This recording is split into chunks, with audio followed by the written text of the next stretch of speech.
Hey guys, it's Wahima, but just call me Wah. Melanated! Welcome to another episode of Morning Tea, where we sit in our sleepwear and discuss current events. Today's tea is Double Spiced Chai Tea by Premium Stash Teas Girl. You know, this is where I'm at right now. Also, cupcakes! Alright guys, let me just warn you that this is going to be a very long morning tea, so sit back, get you a cup, get you some coffee, get you some pastries, and let's dig in here. You know what I'm saying? Let's dig in. Here's the tea. Pop culture tea. So Jeff Bezos, who is the CEO of Amazon, is now the richest man. Move out of the way, Bill Gates. There's a new billionaire in town. Next, we have, I'm so excited, Cardi B. She has recently gotten engaged to some guy. I think his name is Offset. But anyway, she really loves him, girl, and I am so happy for her. And that ring, yes, mama. I have been happy for Cardi for like 2 or 3 days now. It's weird.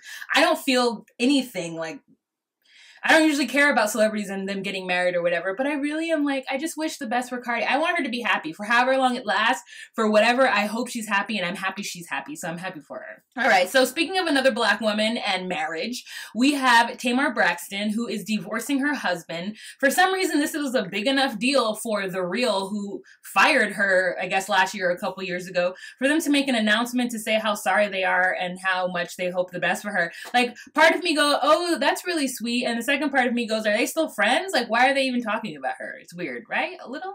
Speaking of ex-husbands, we have Mary J. Blige and Kendu. Apparently, Kendu is saying that the amount of money that the courts decided to give him in alimony is not enough, and he needs more. I believe he was given $30,000, and now he wants $65,000. Like, girl, like, you cheated on, you are the reason why this thing broke down. And he's also making commentary that her latest albums or some songs that she recently made are lowering his value because she is talking negatively about him, but she's an artist and she's allowed to say what happened to her. And like, if you didn't want this to happen, then maybe you shouldn't have cheated on her, you dirty dog. And last but certainly not least, in pop culture, we have the death of an icon, Robert Guillaume. He was, for those of you who are a little bit younger, you might know him as the voice of Rafiki in the Lion King franchise. If you're a little bit older, you might remember him as Benson from Benson. Apparently, if you're even older than that, then you know him from the show in which Benson spinned off of, which is a show called Soap, which I don't know. I actually know him and was introduced to him the very first time because he was in a Broadway show called Pearly, and my father recorded it, I guess, when it was on PBS one day in like the 80s, and then watched it all the time. And so I watched it too. So, I mean, that's, I think, one of my earliest memories of theater and watching theater and being like, I want to do that. Like, that is different than TV, and I want to do that. And it just, like, the little black theater geek in me is like, oh, Robert Guillaume, like, there's more than one way, bah, bah, a skin in a cat. So, rest in power to Robert Guillaume, and I wish his family the best. I'm tearing up, it's crazy. So now let's move on to some politics tea. Here's the tea. Niger. So the reason why we're talking, or I actually watched a show where they don't call it Niger anymore. It's called Niger or something like that. Niger. Niger is surrounded by Algeria, Libya, Mali, and like all of these countries that kind of have some ISIS influence in them. And apparently things have been going down in Niger. And there was a group, I believe, I'm not sure how big the group was, of soldiers, U.S. soldiers, who were on their way from a meeting, and they were in unarmored cars, and they were ambushed by 50 people. They're thinking that obviously that they're ISIS related, but no one has really come forward to say who did it. That investigation is pending, but these officers, these military officers, were ambushed and they called out for help, but help didn't come for 30 minutes. Some rumor that I heard is that the French ended up coming because the French are in Algeria, but they couldn't actually do anything due to some sort of bureaucracy, red tape. They couldn't actually help, but they were there, I guess, waiting to get orders if they could join the fray and help out the U.S. troops. But at the end of the day, 4 U.S. troops died and 1 U.S. troop was left behind, and his body was not recovered for 2 days. There's a lot of speculation and people want a lot of answers. They want to know, 1, why these soldiers were in unarmored cars, 2, like what this mission was, 3, why was there not sufficient help that was ready to come in and help them out, seeing as how they were in an unarmored vehicle? Like, where did the breakdown in communication happen? Or the officer who was left behind was Sergeant LaDavid Johnson. And I'm going to go right back to him, but first, he was the one left behind. So there's a lot of like talk and speculation about how it happened, because when they evacuated, when they finally got the help, how did there's no head count? Like what broke down? What was the protocol breakdown, and how was this man left behind? Other soldiers who passed away but were taken out immediately were Staff Sergeant Brian Black, Staff Sergeant Justin Wright, and Staff Sergeant Jeremiah Johnson.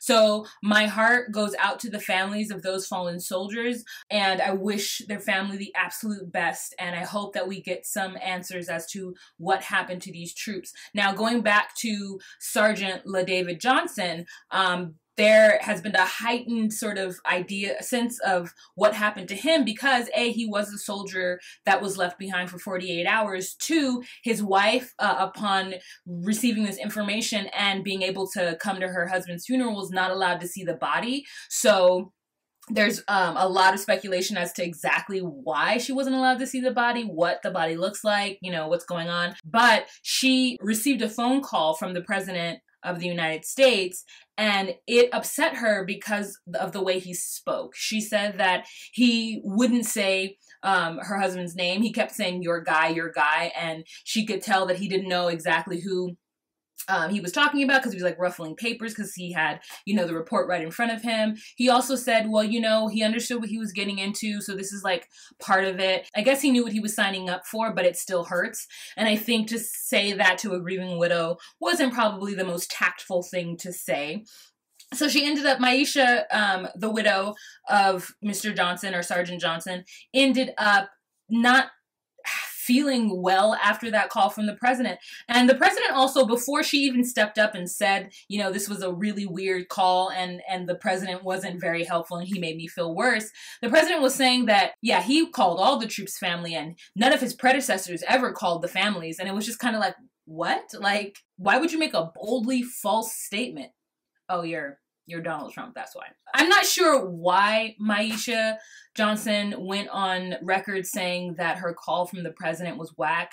She was on a talk show or a news show, and maybe they asked her and she just answered honestly and it blew up. I don't know. I'm not sure. Maybe because she is the wife of the man who was left behind. Like, because of that statement made, Trump then said, oh, she's lying. That didn't happen. He got to Twitter and said that she gave false information and that's not true. And then Frederica Wilson, Congresswoman Frederica Wilson, who's known the family for years, she was actually in the room when the phone call from the president came in. So she heard the phone call. You know, John Kelly, who's chief of staff, decided to jump in and defend Trump by saying that Frederica is just a wacky woman who needs to, you know, be quiet and stay in her lane. It's just this weird, like, mixture of these two, you know, White House men coming down on the widow of a fallen soldier and a congresswoman. Is this what's happening right now in America? Like, John Kelly, you're supposed to be on this. You should not have attacked the congresswoman, calling her wacky, especially when she looks just as wacky as, like, Roy Moore, who is the new guy who took over Jeff Sessions' position. So, like, I'm sorry, people from the South who wear cowboy hats, like, you can't make fun of them, because if you make fun of one of them, you need to make fun of all of them. It's like, it turned out from, like, Niger and this whole situation with what happened to, like, the Trump talking to the widow, then the widow not being happy with that, and then John Kelly jumping in to support Trump by attacking Frederica because Frederica backed up the widow, and it turns out that it's just, like, so much high school stupid drama for this week, girl, and I am absolutely over it. So as far as political stuff, there's also other things happening. So there was, like, a tax cut bill that people are talking about. There's some sort of controversy with either Trump's son or Trump's son-in-law, and delays on sanctions put on Russia, because now, you know, now there's the Russia investigation and all these people are coming forward to testify. You know, they're trying to, like, backpedal and then maybe put some sanctions on Russia. There's, like, a delay because, you know, they're saying that Trump is in the pocket of Russia. So it's just Putin, Trump, Eric Jr., you know, Jared Kushner. It's just so much happening. All right, so let's leave politics tea, girl. Okay, so let's move on to some domestic tea. Here's the tea. It looks like everything is coming up roses for Colin Kaepernick. He had a meeting with some bigwigs in the NFL and he got a book deal. So Great for him. So next we have Puerto Rico. So yeah, as you guys know, Puerto Rico has been without power for 2 weeks. It turns out that recently about 30% of their power grid has been back on. So 30% of people, I think, have power, if I read that correctly. And so they've been begging for all this help. So finally there's a grant of $300 million that was up for any, contractor, any independent contractor to come into Puerto Rico and fix these grids. So oddly, and this is such a weird coincidence, there's $300 million up for grabs. I'm sure so many U.S. companies are bidding to be able to get this contract from the government to go down to Puerto Rico to fix the grid, right? But who ends up getting it? This really small company with only 2 employees at the time before the hurricane hit. With only 2 employees, WhiteFish, they are from Montana. They're from a small town in Montana. Who else happens to be from that small town in Montana? It's U.S. Interior Secretary Ryan Link. So it seems fishy that the White House would have links to a town where a 2-person company got a $300 million contract to go down to Puerto Rico and help out. The governor of Puerto Rico is like, let's go ahead and cancel that because I feel like there's a drama happening and a controversy brewing, and we just really need to get this ish fixed. Like, he doesn't want any drama with the money is in the wrong place and who has ties and who's extra. Like, he's just like, look, send that contract back. We don't need WhiteFish to come out here. We'll allow who's ever working on the grid right now to finish. And when that job is complete, then we'll hire a new contractor to come in and it won't be WhiteFish. Like, there needs to be a thorough investigation because that seems weird. It seems kind of whitefishy. Seems kind of fishy that this is, this contract went to this company specifically when there's a lot of other companies in the country that could have come down to Puerto Rico and help that doesn't have ties with politics or the White House, right? So I think that's smart, and I hope that WhiteFish loses the contract and they find somebody else. And hopefully they'll find a contractor who would want to hire Puerto Ricans to come and fix it so that it's all insular and people can get jobs and people can get some money as well as get their country fixed. You get what I'm saying? I think that's what they should really strive to do. That would be the most effective in my opinion. In Murfreesboro, Tennessee, there was a White Lives Matter rally. And according to Bartlett News, it was the greatest, most peaceful rally ever. The police were there in force. They set everything up. Anti-protesters were on the other side. Rallying Klansmen were on one side. And it was just a peaceful protest. And they handled it very well. What's crazy about it is that the article didn't even talk about the fact that there is a White Lives Matter white nationalist group having a rally. That's cause for concern. I mean, if the Nazis in Germany, if like a small faction of Nazis in Germany decided to have a rally, I think the German government would have something to say about it. Yeah, the article is basically not even talking about the rally, the weird racist rally. It's more so just talking about the fact that the police handled it very well and it was organized. So next we move on to Tom Steyer. So Tom Steyer is an environmentalist billionaire who recently funded a $10 million ad against Trump. It is insane. I saw the ad and I was like, that is crazy. It's crazy and ballsy. And it's like something that a right-wing Republican probably did or would have done during the Obama administration, except for he actually got it run on Fox News and Friends. And so Fox News and Friends, when they saw that, that ad, the audience was like writing and like talking about how they were never going to watch Fox News and Friends again. And I'm just like, how hard up does Fox News have to be in order to take advertising from an anti-Trump ad? Like, Fox News loves Trump. So that was really interesting. I thought that was very ballsy of Fox News. Okay, Fox News, I see you. Make your money. Speaking of Fox News, Bill O'Reilly apparently had to pay this woman $32 million for sexual harassment. Like, he paid her $32 million. What did he do to her is what I want to know. I'm happy she got 32. Who knew Bill O'Reilly had $32 million just to give away? That is insane. That's an insane amount. Speaking of groping, or speaking of men sexually harassing women, we have Bush Sr. So apparently women have been coming forward to say that Bush Sr., who's like 91 years old, he groped them. It's several women. And then his spokespeople were like, yeah, he did. I mean, he didn't grope them. He just kind of patted them on their butt to make them, reassured. Like a baseball slap ass, I guess. I'm just like, the fact that he's not even denying it, he's like, yeah, I did, no, it's friendly. Makes me go, oh, he's from a different time. He's from a different time when you were like, hey, sweetheart, let me give you a pat on the butt. I'm just like, okay, like, what does Babs think about this? Is my question. All right, speaking of the Bushes, there was not a rally, there was like a tribute that happened with the former presidents. Carter was there, both the Bushes were there, Obama was there, and Clinton was there. There was a television fundraiser for relief for Puerto Rico. And while Bill Clinton was talking, they all had speeches that they made.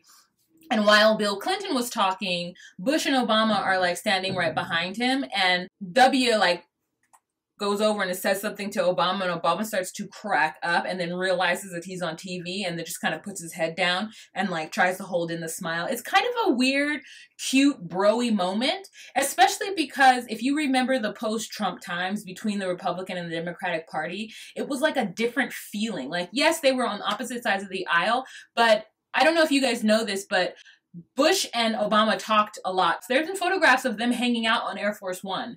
So, like, they have a rapport as former presidents. Feels a little disrespectful that, you know, Bill Clinton was talking about something important and talking about fundraising and talking about Puerto Rico and coming together and helping people out. And it seems kind of disrespectful that those two are in the background, like, playing games. But at the same time, it's like we needed that. And we all desperately want to know what W said to Obama. Like, we want to know. I want to know. What was it so funny, you know? They're like middle school kids. It was great. It was a great little moment, and I appreciated it. So that's it for domestic tea. Let's move on to some international tea. Here's the tea. Okay, so Catalonia. So as we spoke before, Catalonia was trying to, the northern eastern region of Spain is trying to separate, become their own country because they have their own language, own food, culture, and everything. And they voted, and Spain considered that vote illegal and definitely took away all of the rights, all of their autonomies. President, all of his cabinet, like 100 members, lost all of their seats because of that vote. So anyways, the Catalonians lost, the Spaniards won. And now that I'm reading articles about it, it seems like not all Catalonians were on board with this happening. It seems like only 43% of Catalonians actually went to the vote to vote. And when they did vote, they voted to become separate, but it wasn't enough of the people to even make the vote valid. So because they went through with the illegal vote, they lost their autonomy. And now their entire political structure has been defaulted to Madrid. I mean, now there's rally in the streets that's excited about that and saying that they're, you know, it's a silent majority that didn't want to secede from Spain. And I'm just like, what was I reading before? Was it all lies? Have I been deceived this entire time? I was rooting for the Catalonians, and apparently most of the Catalonians didn't even want to secede. So, like, okay, let people live their lives. That's what I say.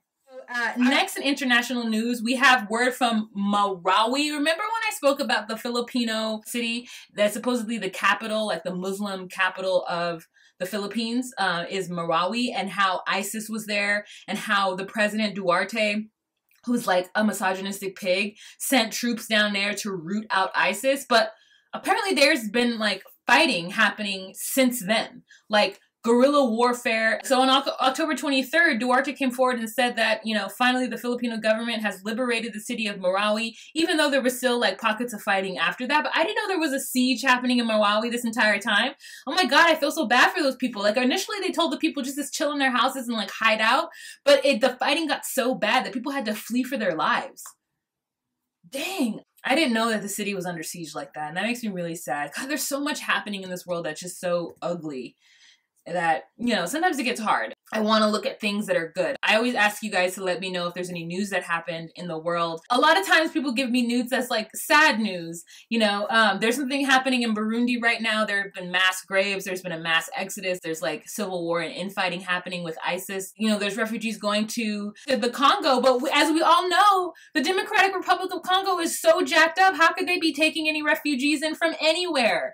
So it's just like so much happening, overwhelming. So guys, if you have any good news, anything fun and exciting that's happened that's like on the positive in this world, please let me know. All right, guys, so that's it for this episode of Morning Tea. Please join the conversation down below. If you have any questions, comments, or concerns, all the links are in the description box. If you like what I do here on this channel and you would like to consider becoming a Patreon patron, please do so. The link is in the description box, as are all links in the description box. All right, you guys, remember to be you, be true, and find your place. All right, bye.